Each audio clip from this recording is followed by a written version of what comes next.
All right, everybody, how we doing? Shabbat shalom. Shabbat shalom. Shabbat shalom. Alrighty. Okay. So today we're studying about this word SAKAL. All right, and so it's spelled Shin, Kaf, Lamed, or alternatively Samit, Kaf, Lamed. And so these words have to do with the idea of being prudent or acting wisely in your behavior, right? And so, but these words are given interesting contrast and give an interesting idea behind them.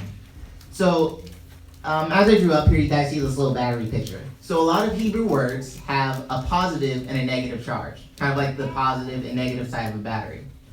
And so on the positive side, we have this word SAKAL. And on the negative side, we have the same word, SAKAL, except this time spelled with a summit. And so what I'm going to try and show you guys is this word gives the idea of you choosing what side you are on, being Yah's or the adversaries, by your actions. And so, hallelujah. Come on now. I like and that. so the idea is,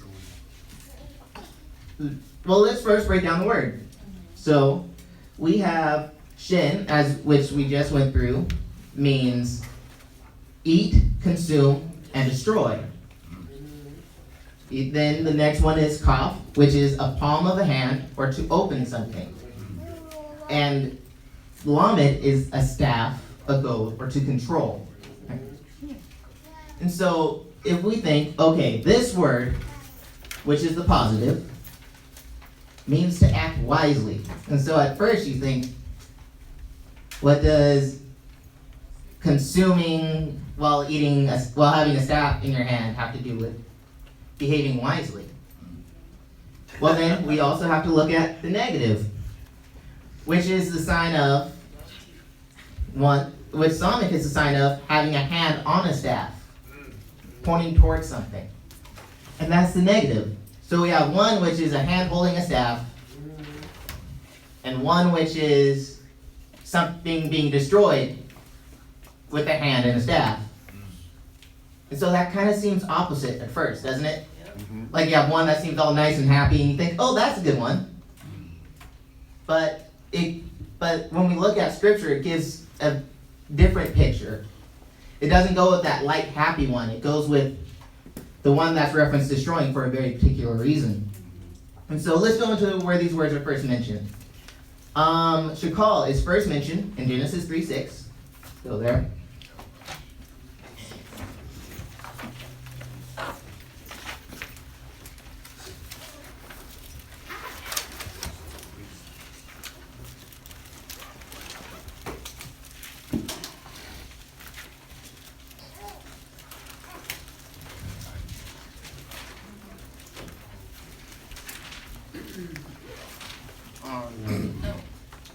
So everyone there? Genesis 3:6, and it says, "And the woman saw the tree and was good for food," the woman being Eve, "that it was pleasant to the eyes, and the tree desirable to make one wise. And she took of the fruit and ate, and she also gave to her husband with her, and she ate." And so that word "wise" there is what SAKAL is translated as in this verse. So call me wise. SAKAL means to act wisely, but that's an interesting point. So this is about Eve when she took of the fruit. Now, I'm going to ask you guys a question. Since they're both positive and negative, which one of these words do you think is used to describe wise in this passage? Is it the positive or the negative? That's interesting. It's actually the positive. And then when you look at it, what's the first thing that they do after they eat of the fruit? They realize they're naked. See, and that's the thing. When they ate of the tree, it's the knowledge of good and evil, and it did make them wiser. And so Yah did grow it. So it made her wiser in a good way. The bad part, it wasn't the way that Yah intended.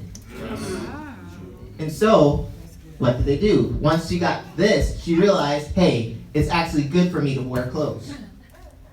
And so that kind of expresses a different concept. Now, the next time it's mentioned is Genesis 48:14.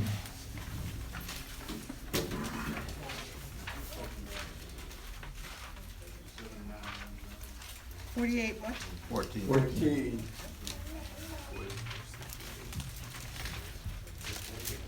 And so this is while Abraham, he's going through and he's blessing all his kids, right? So now he gets to Ephraim and Manasseh. And it says, and Israel, not Abraham, Israel's blessing his kids. Right. I get that confused so much. And Israel stretched out his right hand and laid it on Ephraim's head, who was the younger, and his left hand on Manasseh's head, consciously directing his hands, for Manasseh was the firstborn. Right? And so he's basically giving the firstborn blessing to the younger brother, and the younger brother's blessing to the second. Right? That word that they translate as consciously in my translation is shakal, in the positive. So it's saying if shakal means properly, to behave wisely, then that means the way that Yah viewed it is Abraham knew exactly, not only did he know exactly what he was doing, what he was doing was good.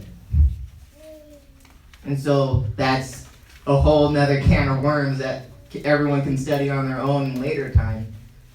But it kind of gives that weight to where, okay, Ephraim needs this blessing. And that's the one who deserves it. And so the next place it mentions this word like 63 times. I pulled out like 4. And so Deuteronomy 29:9.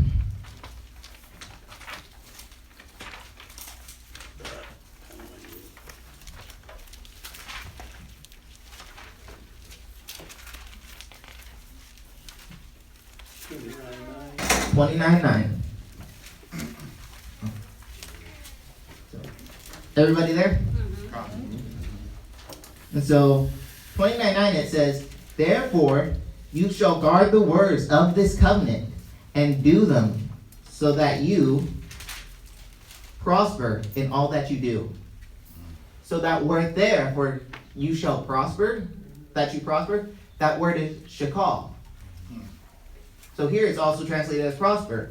And so, but again, it means directly that you will behave wisely in all that you do. So if you keep the covenant and have this good shakal, that means in everything that you do, your conduct, you will act wisely. Hallelujah. So, hallelujah. That's good stuff. and then it continues 2 times in 1 Samuel. It mentions it when it comes to young King David. It says that Saul would send him out someplace. He would send him to his armies. And David would behave in such a manner, shakal, that the armies would love him for it. And it mentions it a second time where it says it made King Saul fear David because of it. So this type of shakal is one that causes you, that is brought out by keeping Torah, but in such a way that it causes armies to love you and your enemies to become afraid of you. Because we have to remember at this time, it was already in Saul's heart that David's not going to be my friend for too much longer. It was already in that spirit that he had. So it caused him to fear. Alrighty, so this is our picture of positive shakal. Now what does a negative mean? Come on now. And so we can go to Genesis chapter 31, and I'm going to read 26 through 28.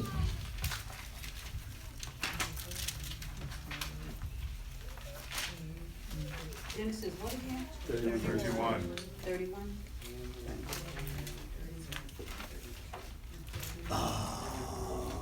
He couldn't have picked them 31, 26.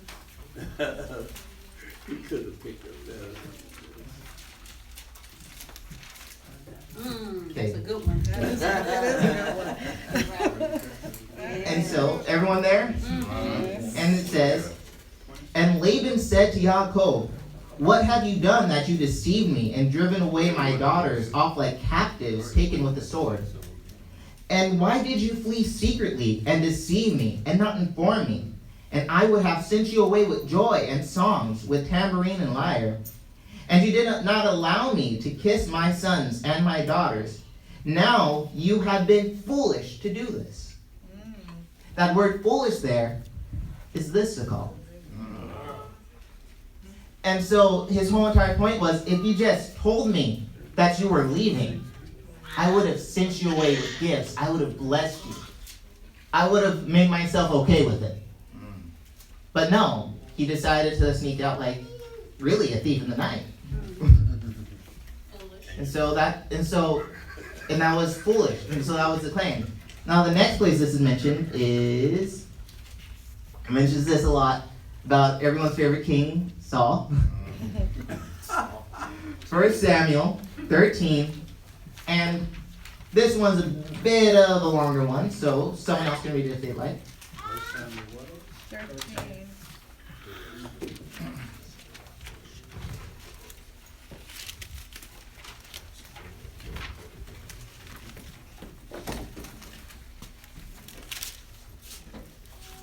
Four through 28. Alrighty. Now, 4 through 28. 4 through 28 for a little bit of context. Okay. I can actually cut it a little bit shorter. But the idea is that, so at this point, King Saul just attacked a Philistine outpost, right? And now, all the Philistines gathering an army to come against Israel. And so Saul's quaking in his boots. And it says all Israel was afraid. They gathered 30,000 chariots to come against Israel. At least that's, 30,000 chariots. And 6,000 horsemen. So they got 6,000 cavalry and their equivalent of 30,000 tanks. And so I'd be kind of scared too, right? And so it says that Saul went and he started making sacrifices, is to kind of ease his own heart. And then, down in verse 11, it says that, no, not 11. No, 11. Samuel came up. And he said, what have you done? And Saul said, because I saw the people and scattered them from me, you did not come within the days appointed that the Philistines gathered in Achash. And it goes on into verse 13, it says, and Samuel said to Saul, you have been foolish. You have not guarded the command of Yahuwah, your Elohim, which he commanded you. For now Yahuwah would have established your reign over Israel forever. Ooh, that just kind of took a big turn. He just attacked an outpost, but he didn't do it according to what Yahuwah said. Right. We read in later parts of scripture that you were supposed to consult a prophet or a priest or the Urim and the Thummim when you go out to war. Right. But it doesn't say you did that. It just said, hey, there's an outpost, let's take it. And so it was one of those things. And so Saul was described as being foolish. Let's go to another scripture. 2 Chronicles chapter 16.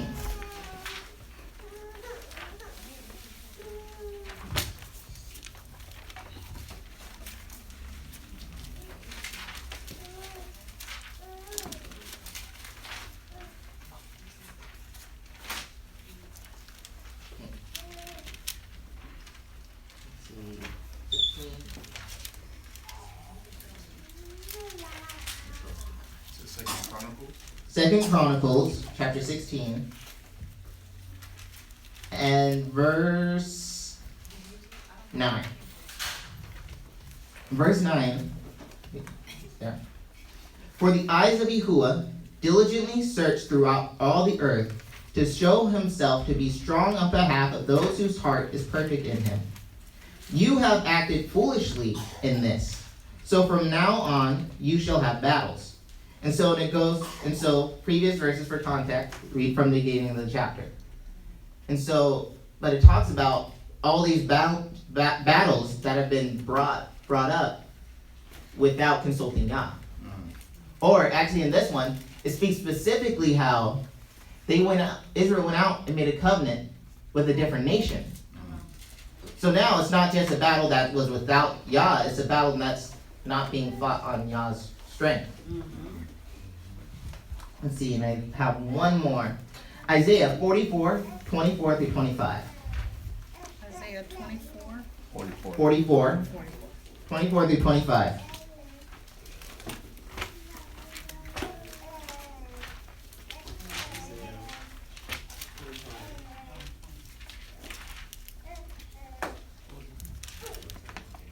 Alrighty. Thus said Yahuwah, your Redeemer, and he who formed you from the womb. I am Yahuwah, doing all, stretching out the heavens all alone, spreading out the earth with none beside me, frustrating the signs of the babblers, and driving diviners mad, turning wise men backward, and making their knowledge foolish. And so this one's about him, about his glory, and how he takes wise men who actually have wisdom, but he turns against them, and their wisdom without them has become foolish. So that's the idea. And so now we have this picture. Let's go back to this, right? So the good version has been to consume an open hand and a staff. So in strict biblical times, what does a staff represent? Authority, right? If a king gave you a scepter, that means he's handing you authority as if you were him, right? And so this is what gives everyone favor. And so this is like saying Yahuwah gives you his authority. He gives you the authority over other nations, over your enemies. We know that with King David, how Saul was feared him because of it. But this one gives the idea of supporting yourself on the flesh, on man's strength. Even in this last one in Isaiah, it talks about they've got their strength from other nations. And they were then subject to their enemies. And so this gives the concept of a good shakal being you get your strength from Yah. A bad shakal being you get your strength from the adversary. So it's the question, who's the king of this world? The adversary, right? So every time your strength goes to something in this world, who does your strength come from? That's the time. Yeah. And so, so now we have this concept. Okay, we have good shakal and bad shakal. My question is, let's just do it as a people. Does your shakal start with a shin or samik? We should start with the shin, but we have a bunch of these camp people. We have a bunch of people not in covenant. Is it shin or samik? It's samik. It should be shin. As believers, we should have a shin samik. Whether adopted or born in the house, we want this. But we live in this a lot of times. So it's one of those things. So for me, learning this, now I'm going to ask myself, okay, I'm going to do this. And what I'm about to doing is this kind of samik that he says is good, or this kind that he says is foolish. So it's one of those things. If I'm going to eat a ham sandwich, is that shin or samik? Samik. If I'm going to keep the Shabbat, is it shin or samik? Shin. If I'm going to start cussing people out on street corners because they don't agree with scriptural truth, shin or samik? Right? Come on now. Right. And so it's all about that idea of if you know the difference, now you can choose to make the difference. And so Hallelujah. we know from Deuteronomy that he says shin shakal is keeping Torah.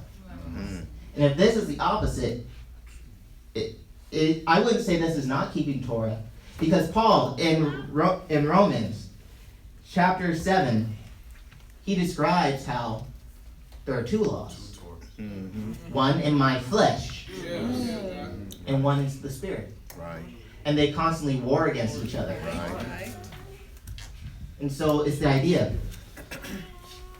If this is keeping the law of the flesh, what needs to be removed? Because everywhere we're mentioned, this leads someone down a wrong path. Heck, even when Yaakov was leaving Laban's house, he came after him with a great multitude of men that were ready to fight. Right. So we know this one always kind of leads to death. Every time.